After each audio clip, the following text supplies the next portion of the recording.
Hello, welcome to law excellence. మనం UPSC మెయిన్స్కి సంబంధించి ఒక్కొక్క పేపర్ని అనాలిసిస్ చేస్తున్నాము. మెయిన్స్ 2020లో జిఎస్ పేపర్ 4 ఇందాకే 5 o'clockకి కంప్లీట్ అయింది. సో ఆ కంటెక్స్లో ఆ క్వశ్చన్ పేపర్లో అసలు ఎలా వచ్చాయి క్వశ్చన్స్, వాటికి మనం బ్రీఫ్గా ఏ విధంగా రాసుకోవచ్చు అన్నటువంటిది ఒకసారి చూద్దామండి. ఫస్ట్ ఆఫ్ ఆల్ ఎథిక్స్లో 2 సెక్షన్స్ లాగిస్తారు. ఫస్ట్ సెక్షన్లో నార్మల్ క్వశ్చన్స్, సెకండ్ సెక్షన్లో కేస్ స్టడీస్ ఇస్తారు. ఫస్ట్ సెక్షన్లో ఇచ్చిన క్వశ్చన్స్ ఏమొచ్చాయో ఒకసారి చూద్దామా? చూడండి. Discuss the role of ethics and values. Ethics మరియు వాల్యూస్ యొక్క రోల్ ఏంటి? దేంట్లో చూడండి. కాంప్రిహెన్సివ్ నేషనల్ పవర్, దాంట్లో human capital, soft power, social harmony, ఈ మూడింటిని మెయింటైన్ చేయడంలో రోల్ ఆఫ్ ఎథిక్స్ ఏంటి? Role of ethics and values ఏ విధంగా ఈ మూడింటిని ఎన్హాన్స్ చేయగలుగుతాయి అన్నటువంటిది క్వశ్చన్ అన్నమాట. సో ఎథికల్ వాల్యూస్ ఫాలో అవుతే ఏ విధంగా, ఎథికల్ వాల్యూస్ ఫాలో అవుతే ఏ విధంగా ఉంటుంది? సాఫ్ట్ పవర్ అంటే ఇంటర్నేషనల్గా ఎథికల్ వాల్యూస్ ఏ విధంగా ఉంటాయి, వాటిని ఫాలో అవుతే ఏ విధంగా మన పవర్ పెరుగుతుంది? సోషల్ హార్మోనీ ఏ విధంగా ఉంటుంది? ఎప్పుడైనా మనం బాగా గుర్తుంచుకోవాలండి, ఎథిక్స్ పేపర్స్కి ఆన్సర్స్ రాసేటప్పుడు ఖచ్చితంగా ఎగ్జాంపుల్స్ని మనం కోట్ చేయగలగాలి. For example social harmony. ఇప్పుడు ఇన్ఈక్వాలిటీస్, డిస్క్రిమినేషన్ అనేటటువంటిది ఎథికల్ అవుతుందా? అవ్వదు. మరి ఆ ఇన్ఈక్వాలిటీస్, అన్బయాస్నెస్ ఇవంతా కనుక తీసివేయగలిగితే అది ఎథికల్ వాల్యూ అని పిలుస్తాం. సో అది ఉన్నప్పుడు సొసైటీ హార్మోనీ ఉంటుందా? Social harmony. అదేవిధంగా హ్యూమన్ క్యాపిటల్ బెటర్గా డెవలప్ అవుతుందా? మన యొక్క ఇంటర్నేషనల్గా మన సాఫ్ట్ పవర్ అనేది పెరుగుతుందా? దాని గురించి రాయమంటున్నారనమాట. ఇక్కడ మనం 150 wordsలో రాయాలి. దీనికి 10 marks ఆన్సర్. నెక్స్ట్ చూడండి. ఎడ్యుకేషన్ అనేటటువంటిది ఇంజంక్షన్ కాదు, ఇది ఒక పర్వేజివ్ టూల్. దేనికోసం సంబంధించి? ఈ ఒక ఇండివిజువల్ మరియు ఒక సొసైటీ ట్రాన్స్ఫర్మేషన్ కోసం ఉండేటటువంటి ఒక టూల్ ఇది. అంతేకాని జస్ట్ ఏదో ఒక ఇంటర్వెన్షన్ లాంటిది కాదు. ఈ కంటెక్స్ట్లో 2020 నేషనల్ ఎడ్యుకేషన్ పాలసీ 2020ని దృష్టిలో పెట్టుకొని ఈ స్టేట్మెంట్ని ఉపయోగించి రాయండి అంటున్నారు. అంటే ఎడ్యుకేషన్ అనేటటువంటిది ఏదో మనం అనుకున్న 4 ముక్కలు వాళ్ళకి చెప్పడం కాదు. ఓవరాల్ ఒక వ్యక్తి యొక్క ఓవరాల్ డెవలప్మెంట్, ఒక సొసైటీ యొక్క ఓవరాల్ ట్రాన్స్ఫర్మేషన్ అనేటటువంటిది ఎడ్యుకేషన్ మీదే డిపెండ్ అయి ఉంటుంది. ఆ కంటెక్స్ట్లో అసలు ఏ విధంగా న్యూ ఎడ్యుకేషన్ పాలసీ ఈ ట్రాన్స్ఫర్మేషన్ కోసం ప్రయత్నిస్తుంది, ఈ కంటెక్స్ట్లో రాయమన్నారండి. ఇప్పుడు చూడండి, నేషనల్ ఎడ్యుకేషన్ పాలసీలో ఏ విధంగా ఇండివిజువల్ అండ్ సోషల్ ట్రాన్స్ఫర్మేషన్ కోసం ప్రయత్నిస్తున్నారు? మనకి first of all 5 pillars of national education policy అనేటటువంటివి 5 కూడా వాల్యూసేనా? యాక్సెస్, అవైలబిలిటీ, ఈక్విటీ, ఇవన్నీ ఏంటి? వాల్యూసే, ఎథికల్ వాల్యూసే. సో ఆ కంటెక్స్లో ఇదిగో ఈ పాలసీలో ఈ మెజర్స్ అనేటటువంటివి ఎడ్యుకేషన్ అనేది హోలిస్టిక్ అన్నటువంటి వ్యూని తెలుపుతున్నాయి. ఆ విధంగా రాసుకుంటూ, కానీ ఓవరాల్గా దీంట్లో ఉన్నటువంటి మళ్ళీ కూడా మార్క్స్ అనేటటువంటివే ప్రైమరీ ఎయిమ్గా ఉందా లేదా ఎడ్యుకేషన్ పాలసీలో? సో దాన్ని ఏ విధంగా మనం ఓవర్కమ్ అవ్వాలి? ఎగ్జామిన్ అన్నప్పుడు 2 సైడ్లు రాయాలండి. ఏ విధంగా అది ఇక్కడ చెప్పినటువంటి ఆబ్జెక్టివ్ని అచీవ్ చేస్తుంది, దాంట్లో ఇంకా ఏం షార్ట్ కమింగ్స్ ఉన్నాయన్నది కూడా మనం చెప్పచ్చు. నెక్స్ట్ సెకండ్ క్వశ్చన్ చూడండి. 2A. హేట్రెడ్ అనేటటువంటిది ఒక పర్సన్ యొక్క విజ్డమ్ని, కన్సైన్స్ని చంపేస్తుంది. అదేవిధంగా ఒక నేషన్ యొక్క స్పిరిట్ని పాయిజన్ చేయగలదు. Religious hatred, cost related hatred ఏదైనా సరే. సో అది మీరు అగ్రీ చేస్తారా? ఒకవేళ అవును అంటే మీ ఆన్సర్కి ఎగ్జాంపుల్ రాయండి, జస్టిఫై చేయండి అన్నారు. ఇది జనరల్ స్టేట్మెంటే అండి, కానీ మనం ఇక్కడ డిఫరెంట్ కేస్ స్టడీస్ని తీసుకొని మనం రాయగలగాలి. హేట్రెడ్, ఒక కమ్యూనిటీ ఇంకొక కమ్యూనిటీ మధ్య హేట్రెడ్, ఒక రీజన్ మధ్య హేట్రెడ్, లేదా రిలీజన్ హేట్రెడ్, ఇవి ఏ విధంగా డిస్ట్రక్టివ్? ఒక వ్యక్తికి, ఒక కమ్యూనిటీకి, ఒక దేశానికే ఏ విధంగా ఇది డిస్ట్రక్టివ్? ఇది మనం రాయగలగాలి విత్ ఎగ్జాంపుల్స్. ఇక్కడ మనం అనుకుంటాం ఎథిక్స్లో కరెంట్ అఫైర్స్ ఏముంటుందిలే అని. కరెంట్ అఫైర్స్ నుంచి తీసుకున్నటువంటి కోట్సే ఆర్ కేస్ స్టడీస్నే ఇక్కడ ఎగ్జాంపుల్గా రాయాలి మనం. సో అది ఎగ్జాంపుల్స్తో దాన్ని ఎక్స్ప్లెయిన్ చేస్తాం. నెక్స్ట్ క్వశ్చన్ చూడండి. ఎమోషనల్ ఇంటెలిజెన్స్లో మెయిన్ కాంపోనెంట్స్ ఏమున్నాయి? అవి నేర్చుకోగలమా? ఎమోషనల్ ఇంటెలిజెన్స్లో 5 కాంపోనెంట్స్ ఉన్నాయి కదా. Motivation, self awareness, self restriction, empathy, ఇవన్నీ కదా దాంట్లో కాంపోనెంట్స్. మరి వాటిని నేర్చుకోగలమా? ఎస్. అవి పుట్టుకతోనే వచ్చినవి కావు, అవి నేర్చుకోగలము, వాటిని మార్చుకోగలము. లెస్ ఎమోషనల్ ఇంటెలిజెంట్గా ఉన్న వ్యక్తి మోర్ ఎమోషనల్లీ ఇంటెలిజెంట్గా మారగలరు. సో ఫస్ట్ దీని గురించి రాసి సెకండ్ పార్ట్లో ఎస్ ఇవి నేర్చుకోవచ్చు ఈ విధమైనటువంటి ఇంటర్వెన్షన్స్ ద్వారా. రోల్ మోడలింగ్ అని ఇలా రకరకాల ఏవైతే మనం మెథడ్స్ ద్వారా ఎమోషనల్ ఇంటెలిజెన్స్ని బిల్డ్ చేయొచ్చో అవి మనం ఇక్కడ రాసుకోవాలి. నెక్స్ట్ చూడండి, టీచింగ్స్ ఆఫ్ బుద్ధుడి యొక్క టీచింగ్స్ ఇప్పుడు ఎందుకని మోర్ రిలవెంట్గా ఉన్నాయి, ఏవి రిలవెంట్గా ఉన్నాయి, ఎందుకు అవి రిలవెంట్గా ఉన్నాయో చెప్పండి అన్నారు. ఫర్ ఎగ్జాంపుల్ బుద్ధాకు సంబంధించినటువంటి మనం non violence, path of non violence కానివ్వండి, లేదా బుద్ధా టీచింగ్లో అందరూ ఈక్వలే, సమానులే అని చెప్పేది కానివ్వండి, లేదా ఆయన చెప్పినటువంటి 4 సూత్రాలు ఏవైతే ఉన్నాయో, సో డిజైర్ అనేటటువంటిది, సో దానికి అవన్నీ కూడా రైట్ కాండక్ట్ ఉండాలి. అష్టాంగిక మార్గ అంటామా, అష్టాంగిక మార్గ ఇప్పుడు ఇంపార్టెంటా కాదా? సో ఇట్లా అసలు ఏ టీచింగ్స్ రిలవెంటో, ఎందుకు రిలవెంటో చెప్పండి అంటున్నారు. సో బుద్ధిస్ట్ ఫిలాసఫీ, బుద్ధ యొక్క టీచింగ్స్ గురించి మనం చెప్పి వాటిని ఇక్కడ ప్రజెంట్ చేయాలి. నెక్స్ట్ చూడండి, నెక్స్ట్ క్వశ్చన్ వచ్చేటప్పటికి, the will to power exist but it can be tamed and guided by rationality and principles of moral duty. దాని మీనింగ్ ఏంటి అంటే, పవర్ అంటే ఒకసారి పవర్ వచ్చింది అంటే దాన్ని ఇంకా పెంచుకోవాలి, ఆ పవర్ డామినెంట్ పొజిషన్లోనే ఉండాలి అన్నటువంటిది నార్మల్ ప్రయత్నం. కానీ దాన్ని ఆ పవర్ ఏదైతే ఉంటుందో, విల్ టు పవర్ అంటే ఇంకా మోర్ పవర్, ఆ పవర్ అన్నది రేషనాలిటీ ద్వారా గైడ్ చేయొచ్చు, మోరల్ డ్యూటీ ప్రిన్సిపల్స్ ద్వారా దాన్ని గైడ్ చేయొచ్చు. ఇంటర్నేషనల్ రిలేషన్స్లో ఇప్పుడు ఎథిక్స్ ఇన్ ఐఆర్ అన్నటువంటి దాని నుంచి ఇచ్చారండి ఈ క్వశ్చన్. ఇంటర్నేషనల్ రిలేషన్స్లో చూడండి, ఏదైతే పవర్ఫుల్ కంట్రీ ఉంటుందో అది మిగిలిన వాళ్ళకి ఒక రోల్ మోడల్ లాగా నిలవట్లేదు. ఫర్ ఎగ్జాంపుల్ యుఎస్ఏ ఎగ్జాంపుల్గా తీసుకోండి, పారిస్ క్లైమేట్ అగ్రిమెంట్ కానీ, WHO కానీ, ఇలా వివిధ రకాల వీటిలో యుఎస్ఏ అనేటటువంటిది పవర్ని ఇంకా గెయిన్ చేయాలి అని చూస్తుంది. అదేవిధంగా చైనా చూడండి, పవర్ కావాలి అని చూస్తుంది, కానీ అది ఎథికల్ అండ్ మోరల్ సెన్స్లో చేస్తుందా, మోరల్ డ్యూటీని మర్చిపోతుందా?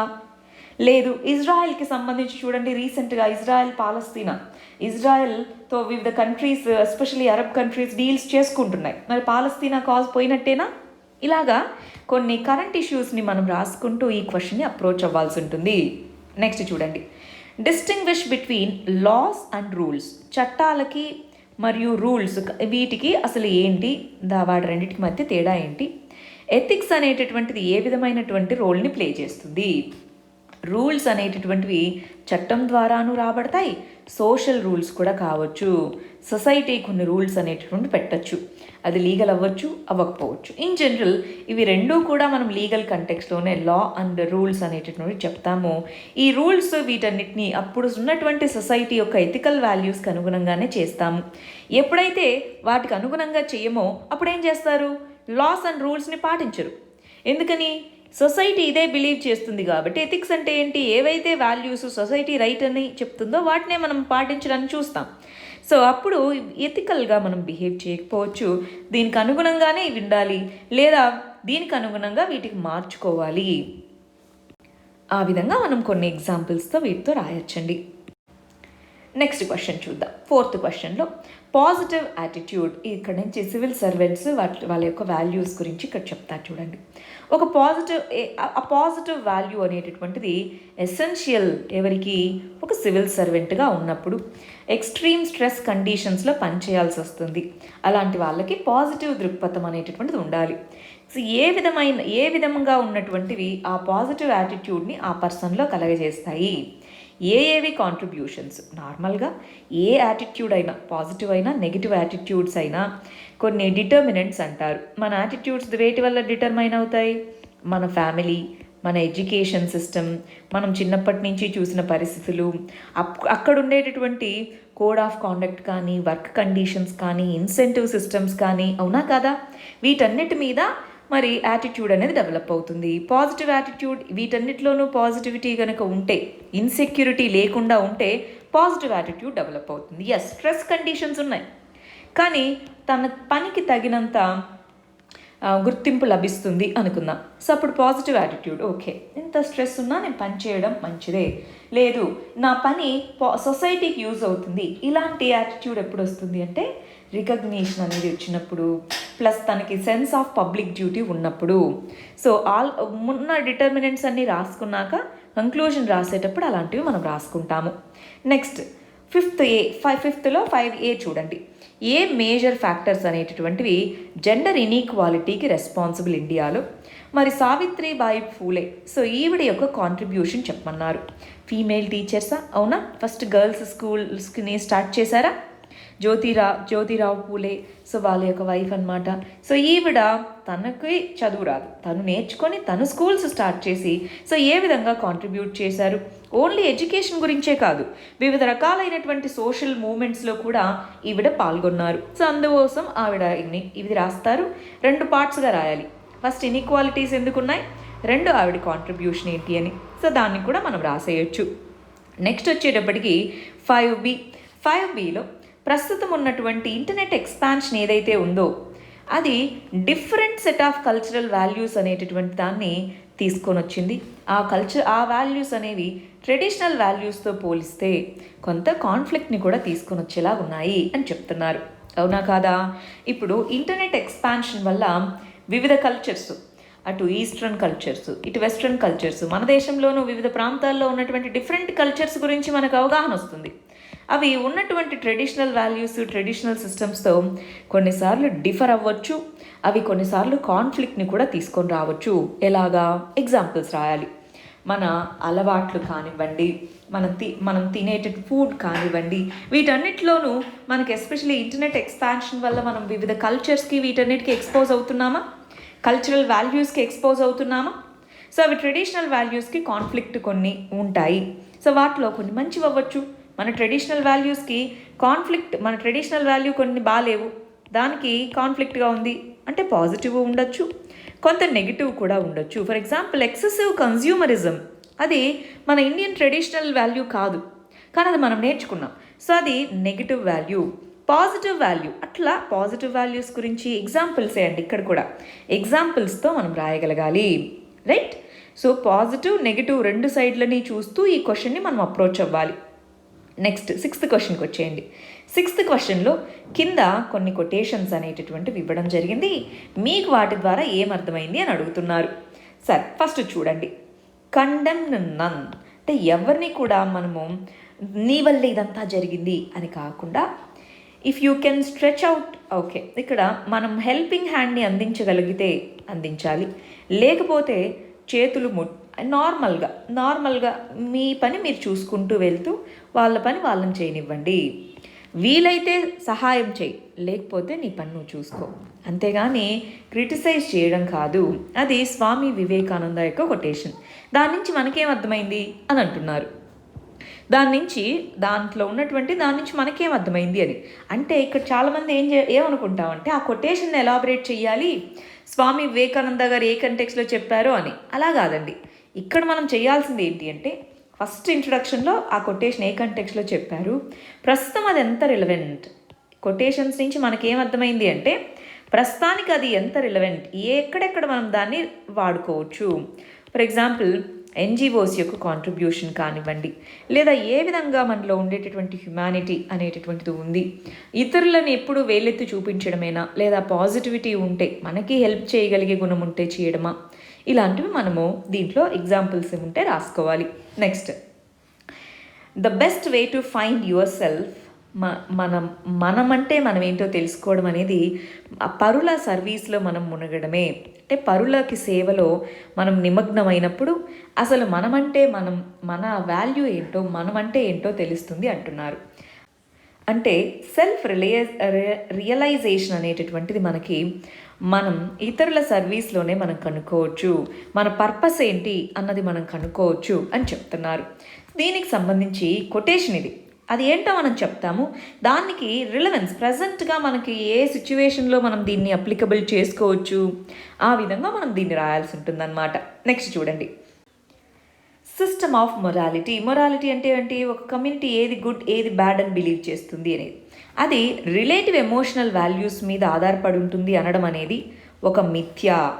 అదొక మంచి కాన్సెప్ట్ కాదు, దాంట్లో అసలు రీజనే లేదు అంటున్నారు. అంటే సోక్రటిస్ చెప్పిన కొటేషన్. సోక్రటిస్ ప్రకారం ఏంటి అంటే మొరాలిటీ అందరికీ కామన్గానే ఉంటుంది. సో ఒక్కొక్కరికి ఒక్కొక్కలాగా ఉంటుంది, రిలేటివ్ ఇది అని అనుకోవడం అనేది కరెక్ట్ కన్సెప్షన్ కాదు అనేది సోక్రటిస్ యొక్క బిలీఫ్ అన్నమాట. సో దాని నుంచి మనకేం అర్థమవుతుంది? సింపుల్గా అండి, యూనివర్సలా ఎథికల్ వాల్యూస్ యూనివర్సలా కాదా, మోరల్ వాల్యూస్ యూనివర్సలా కాదా?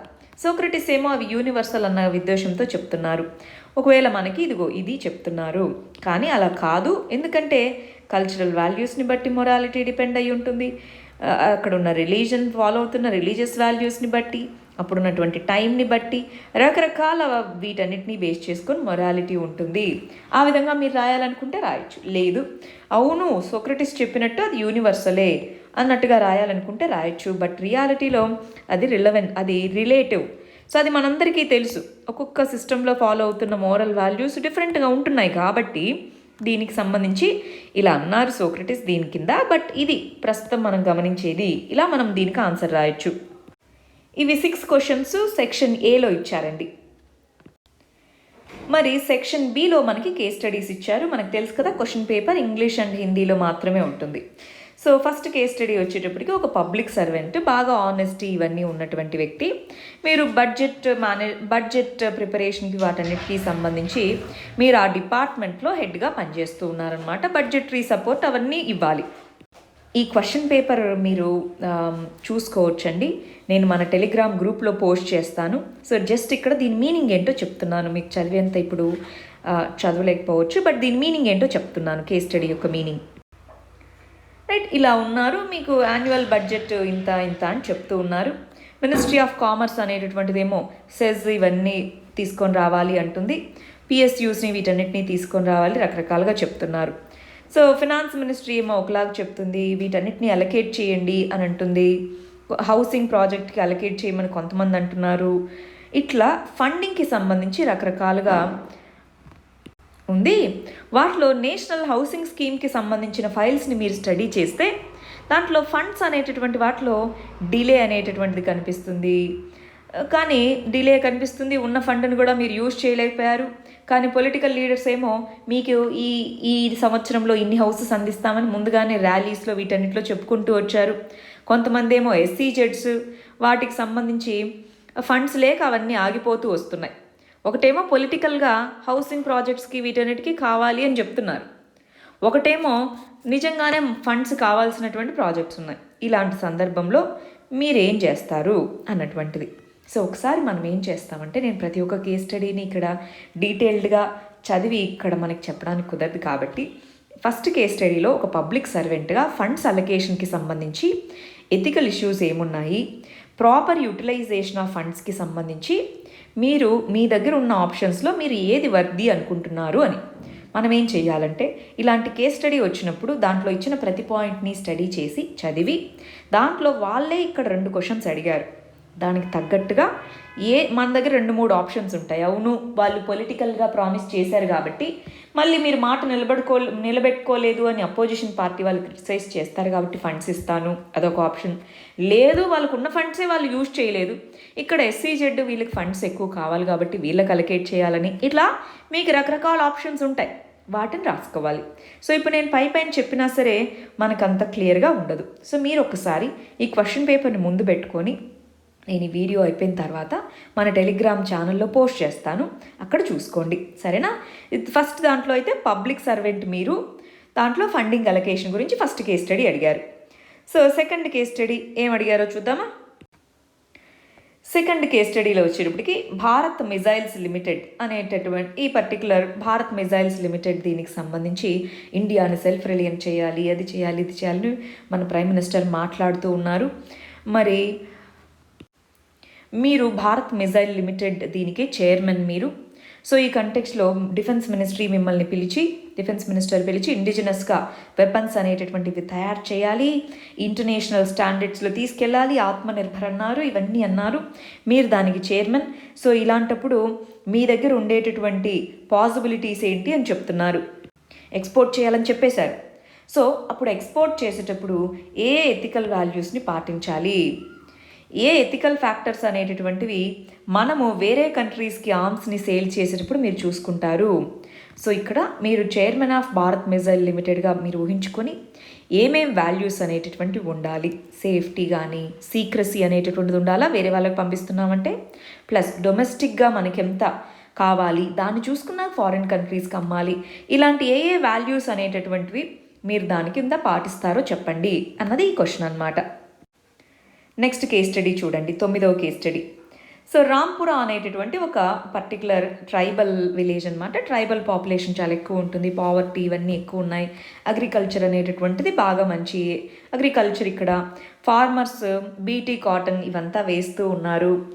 సో కాటన్ ఫార్మర్స్ వీళ్ళందరూ ఇబ్బందులు అనేవి ఎదుర్కొంటూ ఉన్నారు.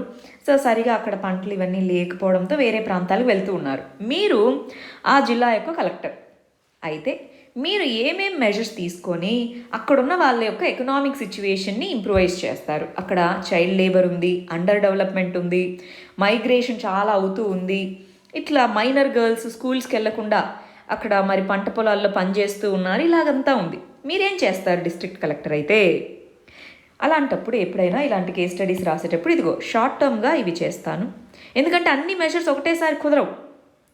లాంగ్ టర్మ్ మెజర్స్గా ఇలా చేస్తాను. Short term, long term, medium term, ఇట్లా ఏమేం మెజర్స్ మీరు అక్కడ డిస్ట్రిక్ట్ కలెక్టర్ అయితే ఏం చేస్తారు? ఆల్రెడీ ఎన్నో రకాల స్కీమ్స్ ఉన్నాయి.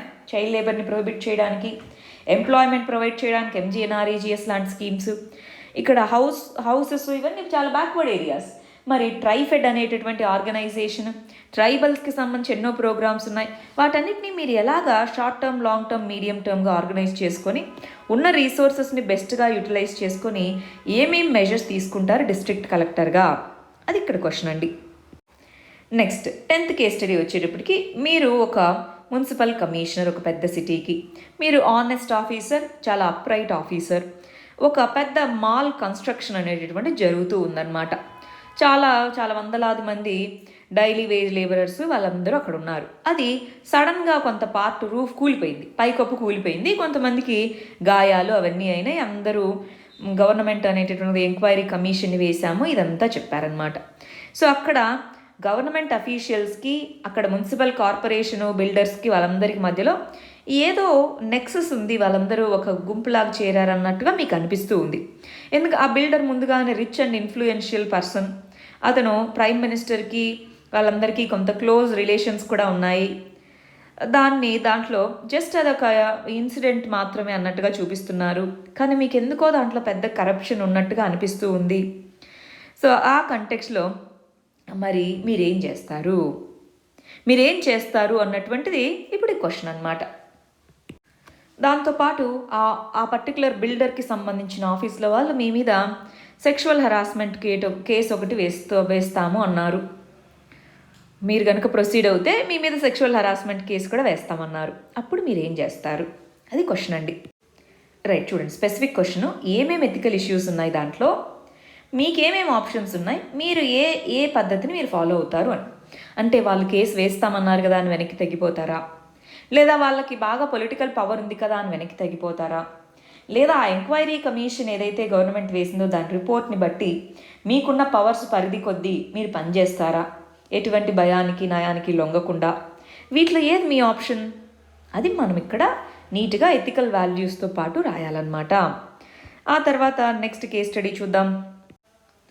నెక్స్ట్ కేస్ స్టడీ వచ్చేటప్పటికి సో ఒక చిన్న ఒక అండర్ డెవలప్డ్ డిస్ట్రిక్ట్, పరమల్ అనేటటువంటి డిస్ట్రిక్ట్ ఉందన్నమాట. అగ్రికల్చర్ అదంతా సరిగా ఉండదు, ఇరిగేషన్ అదంతా ప్రాపర్గా లేదు. అయితే ఇక్కడ ఒక డిస్ట్రిక్ట్ హాస్పిటల్ ఉంది, ఐటీఐ ఇవన్నీ ఉన్నాయన్నమాట. రైల్వే లైన్స్ అనేటటువంటివి కొంత దూరంలోనూ ఉంది. ఒక ఇండస్ట్రియలిస్ట్ అక్కడ ఒక ప్లాస్టిక్ వర్క్స్ ప్లాంటేషన్ అదంతా సెటప్ చేసుకున్నారనమాట. అక్కడ ఉండే వాళ్ళని ఎంప్లాయ్ చేసుకొని వాళ్ళకి ఎంప్లాయ్మెంట్ అదంతా ఇస్తున్నారు. వాళ్ళు అక్కడ ఉన్నటువంటి లేబర్కి వాళ్ళందరికీ అక్కడ జాబ్లో చేసుకుంటూ వాళ్ళు అక్కడ బ్రతుకుతూ ఉన్నారు. క్వాలిటీ ప్రోడక్ట్స్ అవన్నీ బిల్డ్ చేస్తున్నారన్నారు. అయితే 2016లో గ్రీనర్ విలేజ్గా అది తయారైంది. ఆ పర్టికులర్ ప్రాంతంలో ప్రాఫిట్స్ అయ్యాయి, వాళ్ళు ఇన్వెస్ట్ చేయడం మొదలుపెట్టారు. సిఎస్ఆర్ ఫండ్స్, ఆ కంపెనీ అనేది వచ్చిన సిఎస్ఆర్ ఫండ్స్ని అక్కడ ఉన్న వాళ్ళ యొక్క డెవలప్మెంట్కి వీటన్నిటికీ వాడుతూ ఉందన్నమాట. ఇలాంటి కంటెక్స్లో అక్కడ ఒక చిన్న ఫైర్ అనేటటువంటి జరిగింది ఆ కంపెనీలో. అప్పుడు అక్కడ ఏం తెలిసింది అంటే వాళ్ళు ఎలక్ట్రిసిటీని ఆథరైజ్డ్ కెపాసిటీ కంటే ఇన్ని యూనిట్స్ అని చెప్పాం అంతకంటే ఎక్కువ వాడుతున్నారు. వాళ్ళు దాన్ని రెక్టిఫై చేసుకున్నారు. ఆ తర్వాత లాక్డౌన్ టైంలో ప్రొడక్షన్ పడిపోయినా వాళ్ళ ఎంప్లాయీస్కి రెగ్యులర్గా పే చేయడము ఇదంతా చేస్తూ ఉన్నారు. రెప్యుటేషన్ మంచిగా చేస్తూ ఉంది, అంతా బాగుంది. సో ఇలాంటి కంటెక్స్లో అసలు ఏపీడబ్ల్యూ అనేటటువంటి ప్లాస్టిక్ కంపెనీ దీంట్లో ఈ స్టోరీలో అసలు ఏమన్నా ఎథికల్ ఇష్యూస్ అనేవి ఉన్నాయా? దీంట్లో ఒక రోల్ మోడల్గా బ్యాక్వర్డ్ ఏరియాస్కి దీన్ని తీసుకోవచ్చా? ఇది ఇప్పుడు క్వశ్చన్ అండి. అంటే ఈ కేసు మొత్తాన్ని చదివితే ఇక్కడున్న వాటన్నిటిలోనూ మంచి చేశారు. ఒక చోట ఫైర్ అనేది జరిగింది, ఆ తర్వాత దాన్ని రెక్టిఫై చేసుకున్నారు, కానీ వాళ్ళు ఉన్నదానికంటే ఎక్సెసివ్ కెపాసిటీలో యూజ్ చేస్తున్నారు. అంటే అది అనెథికలా కాదా? సో ఈ మొత్తం స్టోరీలో ఏమేమి ఎథికల్ ఇష్యూస్ ఉన్నాయి, దీన్ని ఒక రోల్ మోడల్గా కన్సిడర్ చేయొచ్చా? మీ రీజన్స్ ఏంటో చెప్పండి. డూ యూ అన్నప్పుడు మీ ఇష్టం, అవును ఇది ఒక రోల్ మోడల్, లేదు ఇది కాదు. ఇట్లా ఈ రెండిటికి సంబంధించి మీరు ఎథికల్ ఇష్యూస్ ఏమున్నాయి చెప్పమంటున్నారు. మరి ఫైనల్ క్వశ్చన్ వచ్చేటప్పటికి మైగ్రెంట్ వర్కర్స్ సోషో ఎకనామికల్గా చాలా వల్నరబుల్గా ఉన్నారు. లేబర్ ఫోర్స్లో అర్బన్ ఎకానమీలో ఎంతో ఇంపార్టెంట్ రోల్ ప్లే చేస్తున్నప్పటికీ వాళ్ళు వల్నరబుల్గా ఉన్నారు. ఈ లాక్డౌన్ ఇదంతా అనౌన్స్ చేయగానే చాలా ఇబ్బందులు ఇవన్నీ ఫేస్ చేశారు. చాలామంది మీరు డిస్ట్రిక్ట్ డిజాస్టర్ రిలీఫ్ ఫోర్స్కి మీరు హెడ్గా ఉన్నారు. సో ఇలాంటి కంటెక్స్లో మైగ్రెంట్ క్రైసిస్లో అసలు ఏమేమి ఎథికల్ ఇష్యూస్ ఉన్నాయని మీరు అనుకుంటున్నారు? దీంట్లో ఎథికల్ కేర్ అనేటటువంటిది అసలు స్టేట్స్ అనేవి ఇచ్చాయా ఆ టైంలో? సివిల్ సొసైటీ అనేటటువంటిది ఏ విధంగా మైగ్రెంట్స్ కోసం హెల్ప్ చేసింది? 4 క్వశ్చన్స్ ఉన్నాయండి దీంట్లో. సో ఈ కేస్ స్టడీ చదివి వీటిలో ఉన్న ఎథికల్ ఇష్యూస్ ఏంటి అని ఐడెంటిఫై చేయడము. సో పేపర్ అనేటటువంటిది కొంచెం లెంగ్దీగా ఉంది. ఈ క్వశ్చన్స్ని అర్థం చేసుకోవడం, వాటికి ఆన్సర్ రాయడానికి మనకు కొంచెం ఎక్కువ టైం పడుతుందన్నమాట.